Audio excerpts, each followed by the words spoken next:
এই অভ্যাস যদি কারোর মধ্যে থাকে ও ব্যক্তির জাহান্নাম নিশ্চিত, গ্যারান্টেড জাহান্নামে। তিনটা অভ্যাস যদি কোনো মানুষের মধ্যে থাকে ও ব্যক্তির জাহান্নাম গ্যারান্টেড, ও জাহান্নামে যাবে কনফার্ম, এক বিনা হিসাবে জাহান্নাম, জান্নাতে না। আল্লাহ রাসূল সাল্লাল্লাহু আলাইহি ওয়াসাল্লাম বলেছেন, দেখেন আল্লাহ তাআলা কিন্তু কোনো মানুষকে জাহান্নামে পোড়ানোর জন্য বানান নাই। আল্লাহ বানিয়েছেন মানুষকে বড় মায়া করে, দয়া করে, রহম করে, মানুষ যাতে করে সুপথে ফিরে আসে, আল্লাহকে ডাকে, আল্লাহকে স্মরণ করে এবং আল্লাহর জান্নাতে যায়।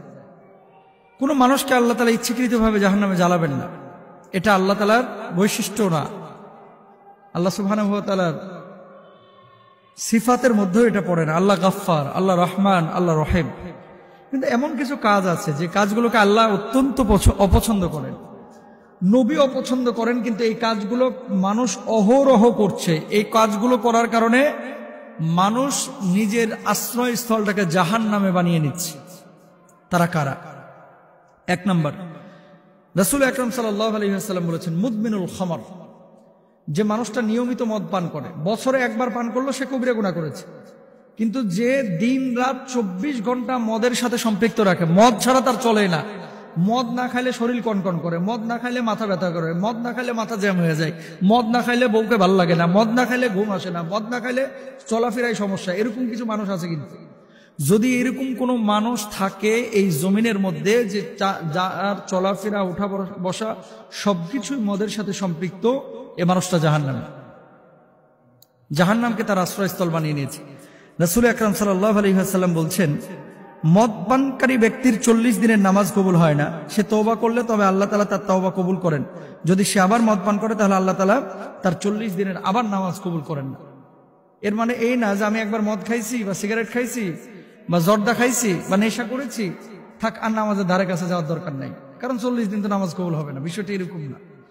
নামাজটাও পড়বে, তওবাটাও কন্টিনিউ করবে, আর মদটাকেও ছেড়ে দেওয়ার চেষ্টা করবে। ওয়া আনতুম সুকারা লা তাকরাবুস, ইয়া আইয়ুহাল্লাযীনা আমানু লা তাকরাবুস সালাতা ওয়া আনতুম সুকারা, হে ঈমানদাররা তোমরা নামাজের ধারে কাছে যাও না। কখন? যখন তোমরা নেশাগ্রস্ত অবস্থায় থাকো। এটা কিন্তু স্পষ্টভাবে আল্লাহ সুবহানাহু ওয়া তাআলা পবিত্র কোরআনুল কারীমে বলেছেন এবং রাসূল আকরাম সাল্লাল্লাহু আলাইহি ওয়াসাল্লাম স্পষ্টভাবে আমাদেরকে জানিয়েছেন যে মদ পান এটা মুসলমানদের জন্য সম্পূর্ণরূপে হারাম। আচ্ছা, তাহলে এক নাম্বার, আমরা কেউ মদ পান করব না।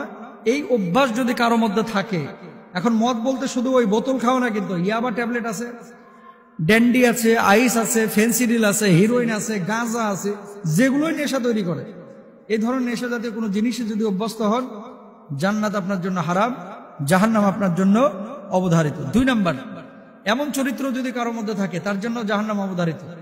সেটা কি? আত্মীয়তার সম্পর্ক ছিন্ন যারা করে। লা ইয়াদখুলুল জান্নাতা কাতি'া বা কুত্তা। আল্লাহ রাসূল সাল্লাল্লাহু আলাইহি ওয়াসাল্লাম বলেছেন, ওই ব্যক্তি যে আত্মীয়তার সম্পর্ক ছিন্ন করে সে আল্লাহর জান্নাতে যেতে পারবে না। আত্মীয়তার সম্পর্ক ছিন্নকারী ব্যক্তি কখনো জান্নাতে যাবে না। এখন আত্মীয়তার সম্পর্ক ছিন্ন কারা করে? আপনার আমার আশপাশের মানুষগুলো। ইদানিং দেখবেন ভাই ভাইয়ের সাথে তেমন সম্পর্ক নাই, বোনেরা ভাইয়ের সাথে তেমন সম্পর্ক রাখতে চায় না। আর টাকা পয়সা আগে ছিল না, এখন যদি হয়ে যায় মাশাআল্লাহ।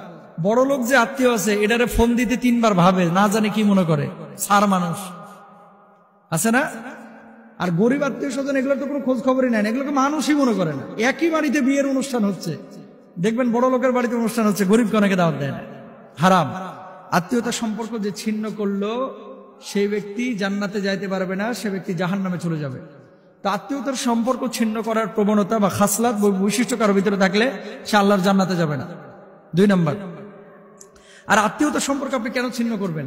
যেখানে আল্লাহ রাসূল বলেছেন, তুমি যদি তোমার হায়াতে এবং রিজকের মধ্যে ভরপুর বারাকা চাও, হায়াতটাকে যদি দীর্ঘ করতে চাও, মানে বরকতময় হায়াত চাও, আর যদি তুমি রিজকের মধ্যে প্রশস্ততা চাও, তাহলে আত্মীয়তার সম্পর্কটাকে ছিন্ন রাখো। এই আত্মীয়তার সম্পর্কটাকে তোমরা রক্ষা করে চলো। তাহলে আপনি আত্মীয়তার সম্পর্ক রক্ষা না করে যদি ছিন্ন করেন, আল্লাহর জাহান্নাম আপনার জন্য। 3 নাম্বার, এমন কিছু মানুষ আছে যারা জাদু টোনায় বিশ্বাস করে। এই জাদু টোনার কারণে কিন্তু দেখেন সূরা বাকারার মধ্যে 1 নম্বর পারা 15 নম্বর পৃষ্ঠা আল্লাহ তাআলা বিস্তর ভাবে বলে দিয়েছেন এই জাদু টোনার কথা, সিহর শব্দ উল্লেখ করে, যে এটা সম্পূর্ণরূপে শয়তানি কাজ এবং কখনো কখনো মানুষকে কুফরের দিকে এটা নিয়ে চলে যায়। জাদু যারা করে, জাদুটোনায় যারা বিশ্বাসী এবং জাদুটোনা দিয়ে মানুষকে যারা ক্ষতি করে, পারতপক্ষে এদের ঈমান থাকে না, এরা কাফের হয়ে যায়। অনেক মুসলমান কিন্তু এই কাজ করে, অন্যের ভালো সহ্য করতে পারে না, এর জন্য তাবিজ করে।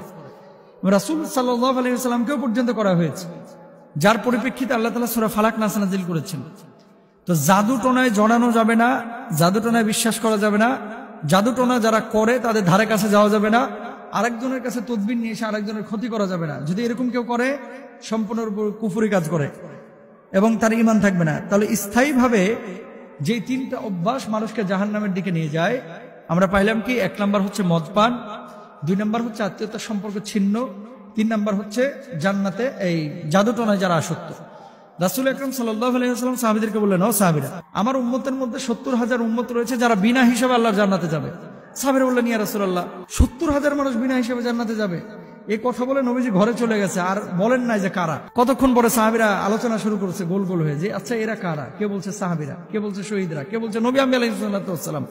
কতক্ষণ পরে আল্লাহ নবী বের হয়েছে, বলছে এই কি নিয়ে তোমরা এত আলোচনা করছো? সাহাবীরা বললেন, ইয়া রাসূলুল্লাহ, আপনি যে বললেন যে 70,000 মানুষ বিনা হিসাবে জান্নাতে যাবে, এরা কারা? আমরা তো এটা নিয়ে কনফিউশনে পড়ে গেছি।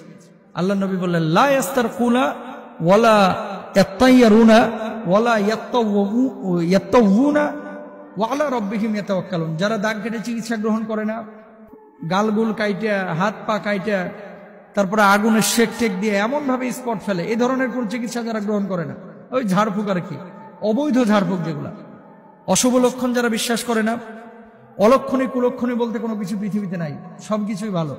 তবে হ্যাঁ, কখনো কখনো মানুষ আপনার ক্ষতি করতে চায়।